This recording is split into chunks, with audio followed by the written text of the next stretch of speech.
अस्सलाम वालेकुम रहमतुल्लाह। लास्ट टाइम हमने पढ़ा था कि मैटर क्या होता है। अब मैटर की कंप्लीट स्टडी करने के लिए हमें इस बात के बारे में बहुत अच्छे तरीके से ये पता होना चाहिए कि एटम क्या होता है। हमने डिस्कस किया था कि everything which occupy space and have some mass is called matter. अब मैटर किस चीज का बना है? मैटर बना है एटम का। तो एटम क्या होगा? जब तक एटम का नहीं पता चलेगा मैटर की समझ नहीं आएगी। तो 1803 में जॉन्स डाल्टन ने कहा कि the smallest particle of an element is called atom. ठीक है। एक ऐसा छोटा सा जरा जो डिवाइड नहीं किया जा सकता, जिसको तोड़ा नहीं जा सकता, वो एटम है। तो सबने ये बात मान ली। फिर with time being Aahista Aahista ये बात आया हुई, ये बात खुली कि यार ठीक है, एटम स्मॉलेस्ट पार्टिकल है लेकिन एटम को तोड़ा जा सकता है। एटम के फंडामेंटल पार्टिकल्स भी हैं, जैसे प्रोटॉन है, इलेक्ट्रॉन है, न्यूट्रॉन है। आगे फिर इनको भी मजीद तोड़ा जा सकता है, लेकिन हम इस लेवल से आगे नहीं जाते, बात लंबी हो जाएगी। एटम क्या है, मैं आपको पहले तो इसकी शक्ल दिखाता हूँ कि होता कैसे है। ये देखिए, ये आपके सामने मैंने एक पिक्चर ओपन कर ली। ये एटम है। ठीक है। अब यहाँ पे देखें, ये आपको हाईलाइटेड कर्सर के साथ ये नजर आ रहा होगा। ये जहाँ पे मेरा कर्सर है, ये है न्यूक्लियस। ठीक है। अब न्यूक्लियस में दो तरह की चीजें मौजूद हैं। कौन कौन सी? न्यूक्लियस के अंदर प्रोटॉन भी है, न्यूट्रॉन भी है। ठीक है। अब न्यूट्रॉन और प्रोटॉन की मौजूदगी न्यूक्लियस के अंदर है, लेकिन न्यूक्लियस के ऊपर पॉजिटिव चार्ज क्यों होता है? देखिए, क्वेश्चन है ना। तो न्यूक्लियस के ऊपर पॉजिटिव चार्ज होता है due to the charge of proton. Proton के ऊपर पॉजिटिव चार्ज होता है, इस वजह से इस न्यूक्लियस के ऊपर जो है वो पॉजिटिव चार्ज होता है। और जो मैसिव पार्ट है किसी भी एटम का, वो यही है। ठीक है। यानी कि मैसिव पार्ट से मेरी मुराद ये है कि जो पूरा एटम है उसका जो वजन डिपेंड करता है, असल में जो किसी भी एटम का जो वजन होता है वो न्यूक्लियस की वजह से होता है। आपको याद होगा, नाइन्थ क्लास में बच्चों आप लोगों ने पढ़ा था रदरफोर्ड्स एटॉमिक मॉडल, केमिस्ट्री में। तो रदरफोर्ड्स एटॉमिक मॉडल में उसने अपना एक पोस्टुलेट दिया था। उसने पोस्टुलेट ये दिया था कि जब उसने उस गोल्ड फॉयल से अल्फा पार्टिकल्स को हिट करवाया, तो उसने ऑब्जर्व किया कि जो जो सेंट्रल पार्ट है वहां पे जो रे हिट करती है वो बाउंस बैक होती है, और उसके इर्द गिर्द स्पेसिस जो हैं वो खाली हैं। तो उसे न्यूक्लियस का नाम दिया गया था, सेंट्रल पार्ट। ठीक है। तो न्यूक्लियस के ऊपर पॉजिटिव चार्ज होता है, ये बात भी क्लियर होगी। फिर इसके बाद आप ये देखें, इसके इर्द गिर्द ये सर्कल्स बने हुए हैं। ठीक है। ये सर्कल्स क्या शो कर रहे हैं? ये जो किसी भी न्यूक्लियस के अराउंड इलेक्ट्रॉन्स होते हैं, ये देखें, ये इलेक्ट्रॉन्स हैं ये सारे। ठीक है। ये इलेक्ट्रॉन्स न्यूक्लियस के गिर्द रिवॉल्व करते हैं। ठीक है। ये इनके ऑर्बिट्स को शो किया गया है, जिस ऑर्बिट में वो इलेक्ट्रॉन्स रिवॉल्व करते हैं। ठीक है। किसी भी एटम का, ठहरे जरा, ये एटम है ना, ये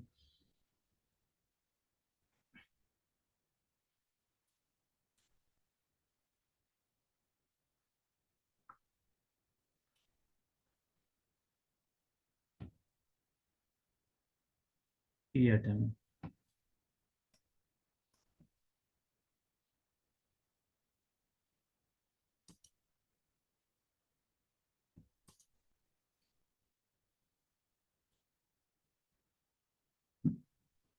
फर्ज करें कि हमारे पास ये एक एटम है। ठीक है। और मैं इसका ये न्यूक्लियस ड्रा कर लेता हूँ। ठीक है। इसके ऊपर मैंने क्या दिया? पॉजिटिव चार्ज है। अब मुझे कैसे पता चलेगा कि इसके पास जो शेल्स हैं, ये शेल है, ठीक है, इसमें मैंने दो इलेक्ट्रॉन्स जो हैं वो शो कर दिए। फिर इसमें भी शो कर रहा हूँ, इसमें भी शो कर रहा हूँ। ठीक है। अब हमें किस तरह से पता चलेगा कि इन शेल्स के अंदर कितने नंबर ऑफ इलेक्ट्रॉन्स होते हैं? तो बेटा उसके लिए हमने एक फार्मूला पढ़ रखा है, 2n का स्केयर। ठीक है। 2n का स्केयर। तो यहाँ पे n क्या है? यहाँ पे n है नंबर ऑफ शेल।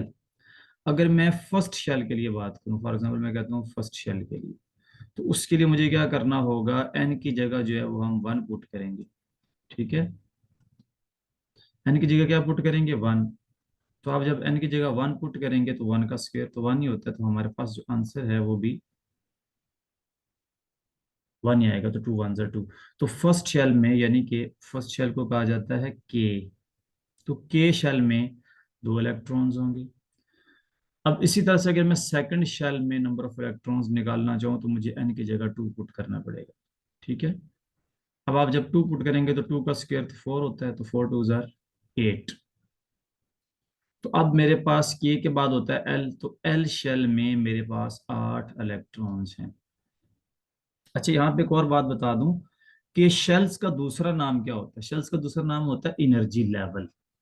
ठीक है, शेल का दूसरा नाम एनर्जी लेवल है। तो के का एनर्जी लेवल अलग है, एल का एनर्जी लेवल अलग है, फिर उसके बाद एम होता है, एम का एनर्जी लेवल अलग होता है, और उसके बाद एन, एन का एनर्जी लेवल अलग होता है। अब अमूमन बच्चे पूछते हैं सर के एल एम और एस पी डी और एफ में क्या फर्क है। तो समझा दूं, ये जो के एल एम है ये है शेल्स, और ये जो एस पी डी एफ हमने डिस्कस किया है ये हमारे पास जो है ये एनर्जी लेवल्स हैं। ठीक है, ये हमारे पास क्या है, कौन सी energy level, sub energy level.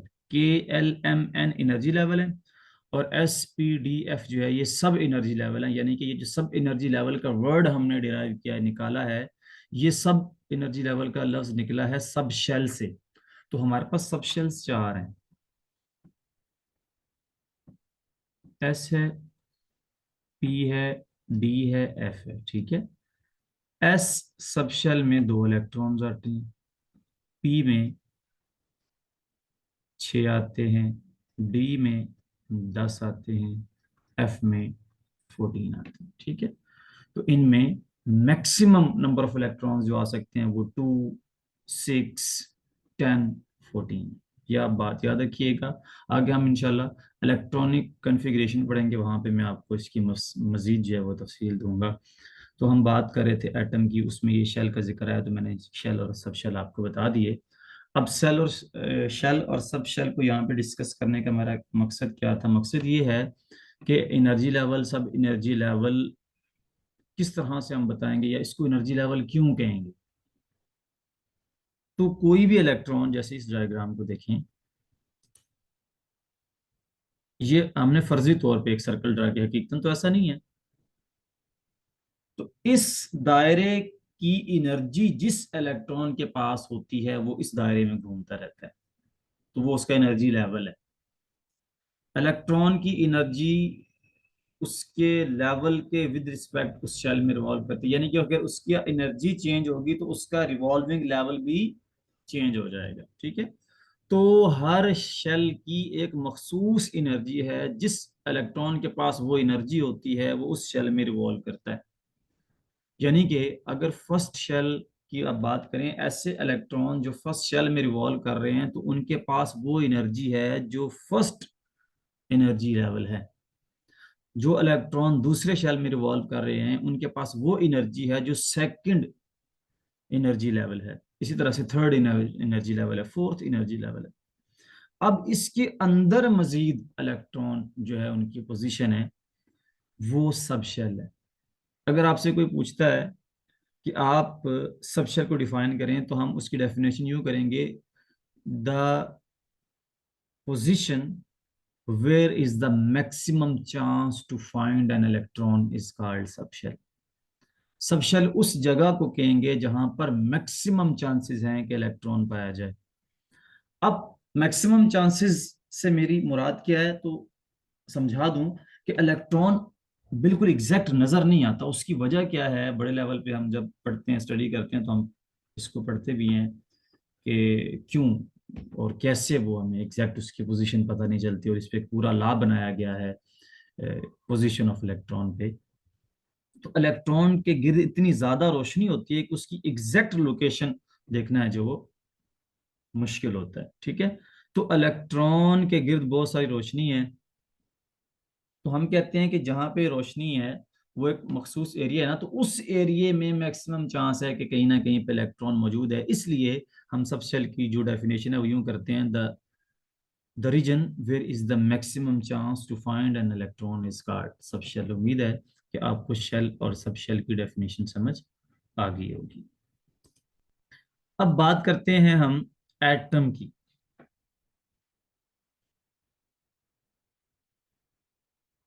अब देखिए एटम की, यहाँ पे मैंने आपके सामने एक डेफिनेशन लिखी है, atom is the basic building block of matter. ठीक है। ये मैं नोट्स भी आप लोगों के साथ शेयर कर दूंगा। इसको मैं थोड़ा सा सादा करता हूँ आपको समझाने के लिए। आप सिंपल कहें कि an atom is the smallest particle of an element. ये बात वो है जो सारे करते हैं, सारे मानते हैं, सारे समझते हैं, देखते भी हैं, लिखते भी हैं। इसके साथ एक पॉइंट और हमने ऐड करना है। वो क्या हमने पॉइंट ऐड करना है? वो पॉइंट हमने क्या ऐड करना है? वो पॉइंट हमने ये ऐड करना है, the smallest particle of an element के बाद वो ये है, which can take part in a chemical reaction. अब बात क्लियर हो गई है और वैलिड हो गई है। हम स्मॉलेस्ट पार्टिकल के साथ ये बात भी जिक्र कर देते हैं कि जो केमिकल रिएक्शन में हिस्सा ले सके, जो केमिकल रिएक्शन में हिस्सा ले सके। ठीक है। तो अब एटम की जो डेफिनेशन है वो मजीद बेहतर हो जाती है। एटम जो है वो लफ्ज ऑटोमोस से निकला है, जिसके मतलब है, जिसका मीनिंग है इनडिविजिबल, इसको तोड़ा नहीं जा सकता। इसको तोड़ा जा सकता है, लेकिन मैं इसका लुग़वी मायने आपको बता रहा हूँ कि इसका लफ्जी मायने क्या बनता है या ये किस लफ्ज से डिराइव हुआ है। ठीक है। और एटम का जो लफ्ज है वो फर्स्ट टाइम जॉन डल्टन ने 1803 में जब इस्तेमाल किया था अपना, जॉन डल्टन एटॉमिक थ्योरी है उसकी, नाइन्थ क्लास में भी गिवन है, फर्स्ट चैप्टर में आप केमिस्ट्री के ये पढ़ते भी हैं, ओल्ड कोर्स में भी थी, न्यू कोर्स में भी मौजूद है कि उसने उसमें क्या क्या पोस्टुलेट दिए थे। जॉन डल्टन ने ये कहा था कि स्मॉलेस्ट पार्टिकल है, ये सेम होल नंबर रेशियो में कंबाइन करते हैं। ठीक है। और ये आइडेंटिकल होते हैं। अब आइडेंटिकल से मुराद क्या है? मिलते जुलते होते हैं। एक एलिमेंट है उसमें एक एटम तो नहीं है। अगर मैं एक मोल ऑफ एलिमेंट की बात करूं तो उसमें 6.022 multiply 10 raise to power 23 number of particles हैं। तो वो जितने भी पार्टिकल्स जो मैंने एक एवोगाड्रोस नंबर बोला है, एवोगाड्रोस नंबर से मुराद क्या है मेरी? एवोगाड्रोस नंबर से मुराद है मेरी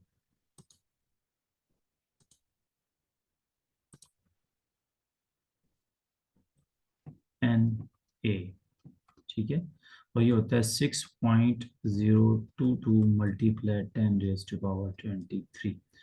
किसी भी एलिमेंट के एक मोल में, बात दोहरा दूं, किसी भी एलिमेंट के एक मोल में इतने नंबर ऑफ पार्टिकल्स मौजूद होते हैं। ठीक है। तो ये जो नंबर ऑफ पार्टिकल्स हैं ये आइडेंटिकल होते हैं। जॉन डल्टन ने ये कहा था आइडेंटिकल्स होते हैं, का मुराद ये है कि मिलते जुलते होते हैं एक दूसरे से। ठीक है। एक दूसरे से मिलते जुलते होते हैं, एक जैसे नजर आते हैं। अच्छा। अब इसके बाद आगे बात आती है, एटम के बाद हम डिस्कस करते हैं एलिमेंट्स। एलिमेंट्स की बेहतरीन स्टडी के लिए आप पीरियोडिक टेबल को अपने सामने रखें। 118 एलिमेंट्स हैं। इसमें chlorine, bromine, iodine, astatine, fluorine, hydrogen, lithium, magnesium, potassium, calcium, ये सारे नंबर ऑफ एलिमेंट्स हैं। आप इनकी स्टडी करेंगे तो आपको इनके बारे में मज़ीद चीज़ें भी समझ आएंगी। और हम कोशिश करेंगे कि हम हर एलिमेंट को अलग अलग जो है वो डिस्कस करें। हाइड्रोजन के लिए डिस्कशन अलग करें, क्लोरीन के लिए अलग करें, ऑक्सीजन के लिए अलग करें, और उनकी केमिकल प्रॉपर्टीज को पढ़ें, फिजिकल प्रॉपर्टीज को पढ़ें। बड़ा खूबसूरत टॉपिक है। अ, जैसे आप बात करें हाइड्रोजन की और ऑक्सीजन की, अगर मैं मिसाल दूं आपको, तो मेरे मालिक की कुदरत यहाँ से आया होती है कि आपने देखा है कि जो हाइड्रोजन है वो बड़ी इनफ्लेमेबल गैस है। इनफ्लेमेबल से मुराद के बहुत शिद्दत से जलने वाली गैस है। और ऑक्सीजन जलने में मदद देती है, यानी कि ऑक्सीजन की मौजूदगी में जो है वो आग जलना मुमकिन है। लेकिन मालिक की कुदरत देखें कि एक बहुत तेजी से जलती है और एक जलने में मदद देती है, लेकिन जब आप इसको केमिकली कंबाइन करते हैं तो इससे बनता है वाटर, जो आपको बुझा देता है। तो ये मालिक की कुदरत है। तो इस तरह से हम केमिकली और फिजिकली बिहेवियर्स जो हैं वो एलिमेंट्स की भी इंशाल्लाह पढ़ेंगे। तो एलिमेंट के डेफिनेशन की अगर मैं बात करूं, इसको डिफाइन करूं, तो कोई ऐसी चीज जो दूसरे चीज में कन्वर्ट ना हो सकती हो उसको एलिमेंट कहते हैं। थोड़ा सा और सादा कर देता हूं, a substance that may be a cheaper substance cannot be converted into the precious, or the precious one cannot be converted into cheaper element। क्या मतलब, आप लोहे से सोना और सोने से लोहा नहीं बना सकते। हाँ, दो चीजों को आप केमिकली रिएक्ट करके एक तीसरी चीज बना सकते हैं, लेकिन एक चीज को दूसरी चीज में कन्वर्ट नहीं किया जा सकता। ये एलिमेंट की डेफिनेशन है। सोना सारी जिंदगी सोना ही नहीं रहेगा, वो लोहा नहीं बन सकता। ये अगर बन जाए तो वो एलिमेंट नहीं है, एलिमेंट की डेफिनेशन के खिलाफ है ये बात। ठीक है, तो इस प्रॉपर्टी की बेस पे 118 एलिमेंट्स जो हैं वो कायनात में नॉन है। ठीक है, पीरियोडिक टेबल में हमने इनको on the basis of their atomic number increasing order में जो है वो सेट किया है। मैं किसी दिन पीरियोडिक टेबल भी डिस्कस करूंगा इंशाल्लाह। आगे देखिए, हमारे सामने आ रहा है मॉलिक्यूल। चूंकि मैंने छोटे लेवल के लिए ये लेक्चर जो है वो रिकॉर्ड किया है, लेकिन मैं मजीद डिटेल भी दूंगा। आप मॉलिक्यूल की डेफिनेशन देखें, आपके सामने लिखी है, a molecule is a group of atom bonded together. These atoms can be of the same elements और डिफरेंट एलिमेंट्स। ठीक है, अब ये तो होगी किताबी बात। अब मैं इसके निचोड़ की तरफ आपको लेके जाता हूँ, असल की तरफ लेके जाता हूँ। देखिए, ये वो डेफिनेशन थी जो हर आम खास पढ़ता है, बुक्स में भी लिखी हुई है, हमारी 9th 10th की बुक्स में भी हैं। लेकिन बेटा असल बात मैं आज आपको बताने लगा हूं, इसको समझना है आपने, बड़ी कीमती बात है।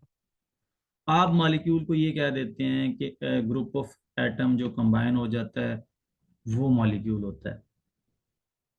ये बात किताबी हद तक ठीक है, लिखने के लिए ठीक है, लेकिन डीप कॉन्सेप्ट में केमिस्ट्री इस बात को नहीं मानती। क्यों नहीं मानती, उस तरफ आते हैं। एक्चुअल डेफिनेशन जो है मॉलिक्यूल की, वो मैं वो भी इसके साथ कोट करूंगा। ये मैंने जो आपकी बुक्स में गिवन है वो इसलिए लिखी है कि मैं डिफ्रेंसिएशन आपको आसानी से करवा सकूं। तो केमिस्ट्री ये कहती है कि एन एटम और a group of atom which can exist freely. बात समझे, मैंने एक जुमला बोला है, एन एटम। नहीं समझे बात। देखिए, एन एटम का मतलब है एक एटम। एन एटम का क्या मतलब है, देखिए मैं लिखता हूं यहाँ पे, एन एटम और अ ग्रुप ऑफ एटम। क्या मतलब, एक एटम भी जो है वो मॉलिक्यूल कहला सकता है। कब, जब वो फ्री एग्जिस्ट करेगा।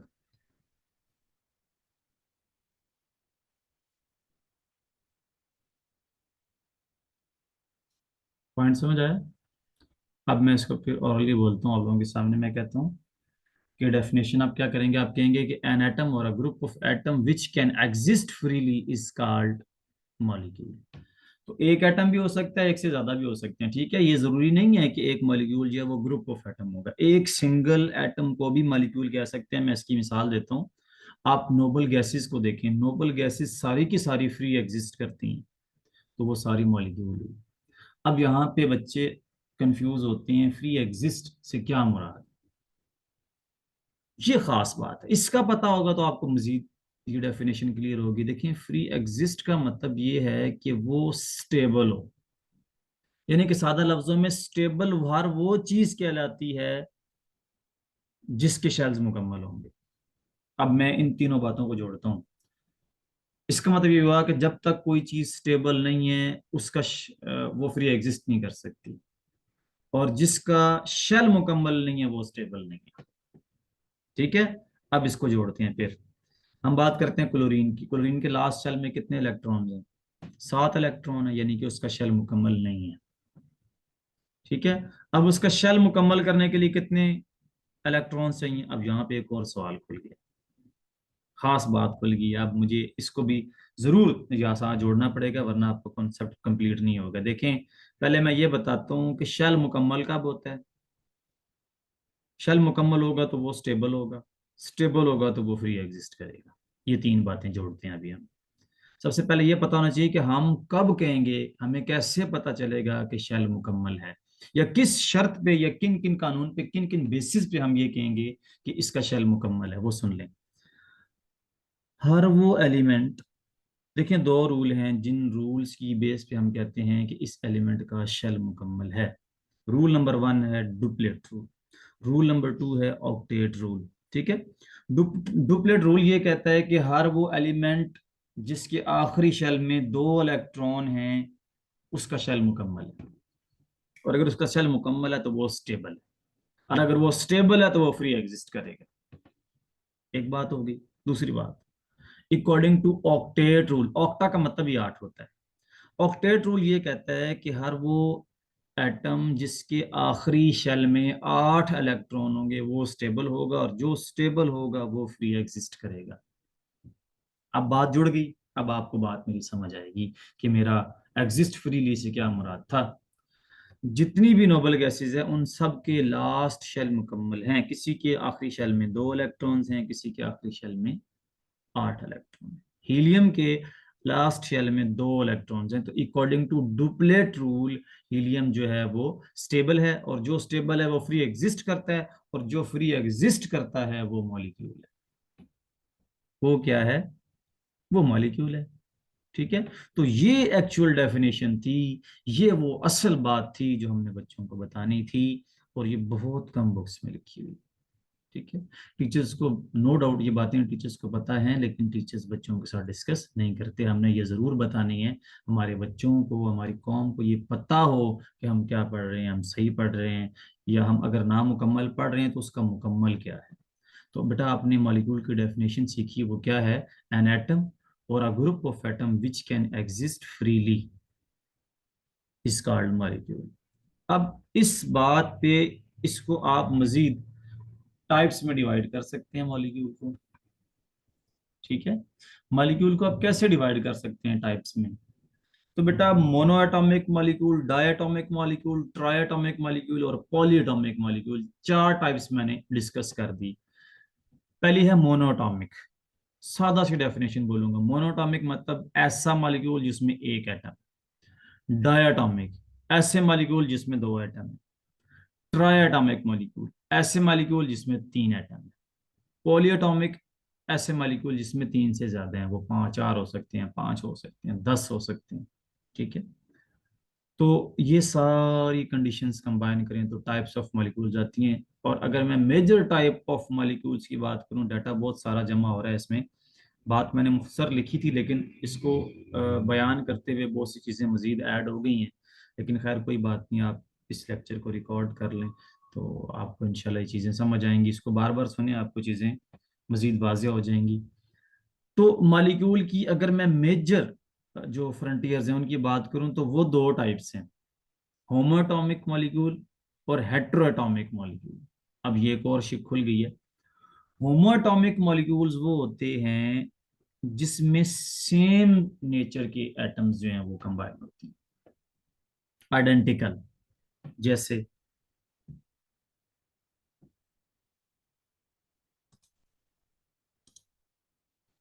देखें, जैसे क्लोरीन के साथ क्लोरीन जोड़ दिया तो ये बना Cl2। तो ये होमोएटॉमिक मॉलिक्यूल है। ठीक है। हेट्रो की बात करूं, देखें H2O। अब ऑक्सीजन और नेचर क्या है, और हाइड्रोजन और नेचर क्या है, तो ये डिफरेंट नेचर के एटम्स कंबाइन हुए, तो इस तरह के मॉलिक्यूल को हेट्रो मॉलिक्यूल कहते हैं। तो ये मेजर टाइप्स हैं, होमो मॉलिक्यूल और हेट्रो मॉलिक्यूल। समझ आएगी बेटा? तो होमो मॉलिक्यूल, हेट्रो मॉलिक्यूल को आगे हम सब डेफिनेशंस जब देखते हैं तो उसमें mono, di, tri, polyatomic molecules आते हैं। उम्मीद है कि आपको सारी चीज़ें समझ आई होंगी। जो चीज़ आपको नहीं समझ आई आप मुझसे ज़रूर पूछें, कमिट करें, and I will try my best कि मैं आपके सारे ऑब्जेक्शंस जो हैं वो रिमूव करूँ इंशाल्लाह। जज़ाकल्लाह।